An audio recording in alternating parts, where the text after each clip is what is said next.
Common sense gun legislation. Common sense policy about guns. Common sense gun reforms. We have to act. We can't wait, take the firearms first, and then go to court. I don't need to wait another minute to take common sense steps. After reaching historic lows in the mid-2010s, gun violence rates in America have gone up in recent years, and they remain higher than in some other parts of the developed world. There are hundreds of laws and regulations that restrict Americans' access to firearms, yet according to some advocates, social science research shows that a few more simple common-sense laws could make a significant difference. The notion that gun laws don't work, it's not borne out by the evidence. And the evidence and data is in. Gun safety saves lives. It's not something we assert, something we can prove over and over and over again. That's not even in dispute. Of the thousands of studies that have been done on the effect of gun control laws, nearly all are so flawed as to be total nonsense. The 100 or so good studies are usually ignored or misrepresented by politicians and the media. Statistician Aaron Brown has taught at NYU and the University of California at San Diego. He's a columnist for Bloomberg and a leading expert on risk management. If you think most published journal articles on public policy issues have clear causal conclusions, such as that a specific gun control regulation does or does not work, you would be mistaken.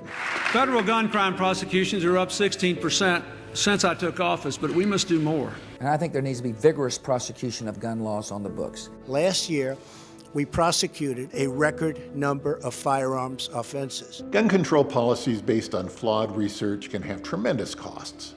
They turn otherwise law-abiding citizens into criminals, and they increase prosecutorial power and mass incarceration. They exacerbate the racial and socioeconomic inequities in the criminal justice system. Brown points to a 2020 meta-analysis from the nonpartisan research organization the RAND Corporation that analyzed 27,900 studies on the effectiveness of gun control regulations.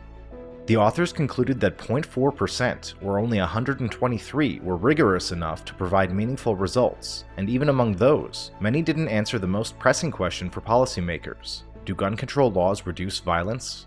The 123 studies that met the RAND criteria were the best of the bunch, but they still had serious defects. In fact, given the uncertainties in the data, it's next to impossible for any study to prove that a particular gun control measure had any effect whatsoever. The only thing we can say confidently is many of the most widely trumpeted results are likely based on random chance alone. Peer-reviewed journals generally accept a result as statistically significant if it has a 1 in 20 chance or less of being due to random chance. This means that if researchers run 100 studies on the relationship between two things that obviously have no connection to each other at all, say milk consumption and car crashes, by pure chance, they can be expected to get 5 statistically significant results that are entirely coincidental, such as that milk drinkers get into more accidents. So what was wrong with the 123 studies that met the approval of the RAND researchers? These papers tested 722 separate hypotheses about the impact of gun control laws at the 5% level of significance.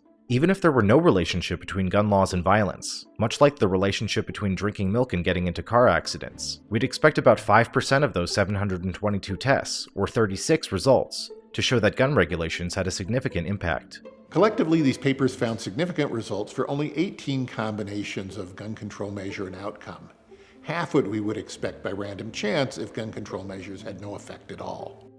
But let's assume that these 18 statistically significant results were not the result of random chance and do demonstrate a relationship between gun laws and violence. Are there any meaningful takeaways? Brown argues that these findings actually have very little relevance for policymakers because of the poor quality of the data. Researchers often conceal this by using the shoddy data to build conceptual models, and then claiming high confidence in the results the models spit out. In reality, gun violence is rare enough that it's nearly impossible for researchers to figure out what difference a law makes, if any. For example, one of the significant results cited by RAND found that more restrictive child access laws could stop a total of 2 kids across 11 states from injuring themselves each year with a gun. These events are simply too rare to get meaningful statistical estimates. There's simply too much variation from other factors and random noise to give any precise estimate of this number. Brown says similar data issues plague most social science research that tries to tease out the effects of a policy change on rare events like accidents, suicides, or homicides. These studies are doomed from the start. Regulations can take years to implement and enforce, and will likely affect only a small fraction of new gun sales. New gun sales are a small fraction of all total firearms owned. Therefore, the most optimistic projection of first-year effect of a gun control rule would be a small fraction of 1% of gun homicides. But gun homicide rates in states change by an average of 6% in years with no legislative changes. Fatal data problems like this frustrate all gun control research that attempts to tease out the effect of marginal policy changes on suicides, homicides, or anything else. It frustrates opponents of gun control who sometimes argue that guns are more often used for self-defense than to victimize others. Anyone basing a gun control position on scientific evidence is building on sand. We have no useful empirical data on the subject, and we have no body of work that rises above the level of expected false positives, either for or against gun control. According to Brown, there's another major takeaway from the RAND analysis. The numbers indicate that researchers are suppressing results that show gun control policies do nothing, or have the opposite of their intended effect. Of the 722 hypotheses contained in the 123 studies that met the approval of the RAND researchers, only one significant result found that a gun control measure had made gun violence worse. Even by random chance, those studies should have yielded about 36 false positive results, and roughly half of them should have shown the opposite of what researchers expected. So why is it that only one published finding showed that a gun control measure didn't work? Given the vast number of studies done, the vast number of hypotheses tested, we would expect more of these negative results by random chance alone. The fact that only one was found suggests strongly researchers are suppressing negative results. The rarity of pro-gun control results and the near total absence of anti-gun control results are strong evidence that we know nothing about the effect of gun control regulations. Gun control researchers aren't the only ones guilty of misusing statistics. The studies that get the most attention from reporters and politicians are the ones that claim the most shocking and powerful effects, which according to Brown are usually also based on the flimsiest evidence. None of the 123 studies blessed by RAND got significant media or legislative attention. It was the worst studies with the most outrageous claims from among the 27,000 that RAND excluded that made the headlines. Hundreds of studies have been done comparing gun homicide rates before and after states changed their gun control laws. One prominent study made the astounding claim that a permit requirement for handgun purchases in Connecticut reduced their gun murder rate by 40%. It's common sense. You should need a license to buy and own a firearm. In states like Connecticut that did that, they saw 40% drops in gun violence. It is true that Connecticut's gun murder rate fell rapidly after that law was passed in 1995, but so did gun murder rates throughout the country. In order to form a conclusion about the effect of the Connecticut law, you would want to compare Connecticut to something as similar as possible that did not make the change. But the authors do not compare Connecticut to itself in prior years, nor to all other states. Their 40% claim is the actual murder rate in Connecticut compared to something they call a synthetic Connecticut that they constructed for the purpose of their study. A combination of mostly Rhode Island, but also Maryland, California, Nevada, and New Hampshire. The paper claims to show a 40% decline in gun murders in Connecticut as compared to synthetic Connecticut, but Brown says this entire effect is due to the fact that Rhode Island experienced about 20 extra murders between 1999 and 2003, and synthetic Connecticut was more than 72% Rhode Island. Even comparing to synthetic Connecticut, the decline the authors found didn't last. Although the law remained on the books, by 2006, the gun murder rate in Connecticut had surpassed synthetic Connecticut, and continued to increase to the point where it was 46% higher. The authors, despite publishing in 2015, elected to ignore data from 2006 and afterwards. They're making strong claims based on complex models and uncertain data. Worse, they cherry-pick their time periods and locations to get their preferred outcome. This is unfortunately common in social science research on gun control. We know that states with the most gun laws tend to have the fewest gun deaths. What people in Vermont, and I suspect New Hampshire, understand is that guns in our part of the world are very different than guns in Chicago, Los Angeles, and New York. The real story on gun control is that states with strong gun control regulations are different from states with weaker gun control regulations. They're richer, more liberal, more urban, and they have lower murder and suicide rates. The effect is almost certainly the reverse. Places with low crime rates are more willing to give up personal guns, and richer people put more trust in the police to protect them from crime. But the cultural differences are too big, and there's just too much uncertainty about this to say anything about what would happen if we enforced Greenwich, Connecticut laws in Festus, Missouri. We can ban assault weapons and high-capacity magazines in this country once again. I got that done when I was a senator, and it brought down these mass killings. Then there's the question of whether bans on assault-style weapons and large-capacity magazines, which are often passed together, have reduced the frequency or deadliness of mass shootings. Researchers define basic terms like assault weapons and mass shootings differently. They limit their data by time, place, or other factors, such as classifying an event as an act of terror and therefore not considering it a mass shooting. These varying definitions make studies apples to oranges comparison, and they invite researchers to cherry-pick, finding limited data sets based on number of casualties, type of weapons, time period, and other factors to support whatever conclusions the researcher wants. The bottom line is the effect of bans on large-capacity magazines or assault weapons on mass shootings is inconclusive for the same data problems that affect all gun control policy research. But there's a further problem. Mass shootings are extremely rare relative to other forms of gun violence, and most of them don't involve assault weapons. Depending on what definitions you use, mass shootings involving assault weapons are a small fraction of 1% of all gun homicides. For that 10 years we had it done, the number of mass shootings actually went down. And since then, the number of massacres has increased 183%. Mass shootings went up 200% in the decade after the assault weapons ban expired. For example, the U.S. federal ban on assault weapons and large-capacity magazines was in place for 10 years, from 1994 to 2004.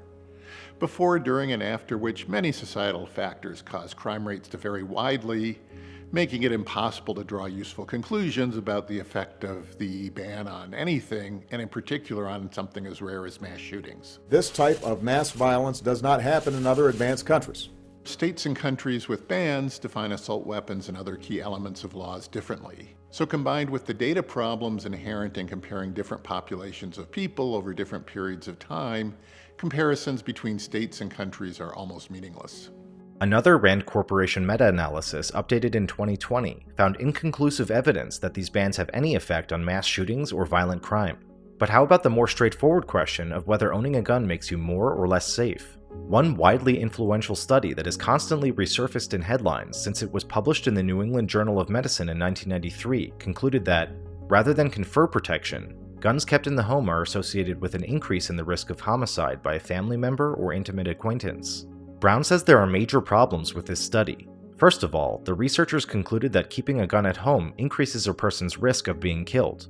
But nearly half the murders they included in their analysis were not committed with a firearm. And among gun owners who were killed with a gun, the authors didn't establish whether the weapon used was the victim's own gun or if it belonged to another person. But Brown says the main reason research on this topic is inconclusive is because the answer almost entirely depends on individual differences that can't easily be controlled for in social science research. A gun expert with a gun safe in a high-crime neighborhood may well be safer with a gun, whereas a careless alcoholic living in a low-crime area who keeps loaded guns in his kid's closet is certainly going to be less safe. People want a simple overall answer to whether guns make you less safe or more safe in order to inform legislation, but social science cannot deliver that. When the researchers behind the 1993 study tried to control for all the variation between people to tease out just the effect of owning a gun, their analysis found that other factors can increase your risk of being killed even more than having a firearm at home. What most press and politicians citing the blockbuster 1993 study leave out is that although it did find that owning a gun increased your risk, there were other things that were much more dangerous, including living alone or being a renter. There were no coherent arguments as to why we wouldn't do this. I am open and ready to listen and discuss all ideas that will actually work. Advocates who feel strongly and are pushing every day to make the rational changes. Activists may argue that even if the evidence isn't solid, any new restriction on guns is worth trying in the effort to reduce violence, since there's also no convincing evidence that gun control doesn't work. After all, most laws don't have firm scientific underpinnings, and it's certainly plausible that general government discouragement of guns can reduce violence over long periods of time. But these policies also have significant costs, restricting our freedoms and causing more people to go to prison, disproportionately from poor and minority communities. And it's not just gun control. Nearly all similar policy analysis suffers from the same issue: too much complexity for the available data. Partisans yearn for scientific backing for their views, but scientists cannot deliver it. Researchers flock to the field because there's money and interest in results, and they peer review each other's work without applying the kind of rigor that would eliminate nearly all publications. We can and will stop this evil contagion. Not just the gun crisis, but what is actually a public health crisis. This is an epidemic, for God's sake. In the 1990s, the NRA convinced Congress to cut all of CDC's funding for gun research. But now, in a stunning turn, the current director of the CDC is announcing a plan to reduce gun violence. The director of the CDC, Rochelle Walensky, declared in August that the agency would begin treating gun violence as a public health crisis, and Congress approved an initial $25 million in new funds toward scientific research on the topic. For those who are worried about research in this area, I'm not here about gun control. I'm here about preventing gun violence and gun death. These are complex issues that require rigorous scientific investigation to come to any kind of useful conclusion, and they depend far more on individual variation as well as broad social and cultural factors than on any regulation. We should not panic and pass more laws that sweep up innocent victims while doing more harm than good, all with the alleged backing of science that can't possibly tell us what we need to know.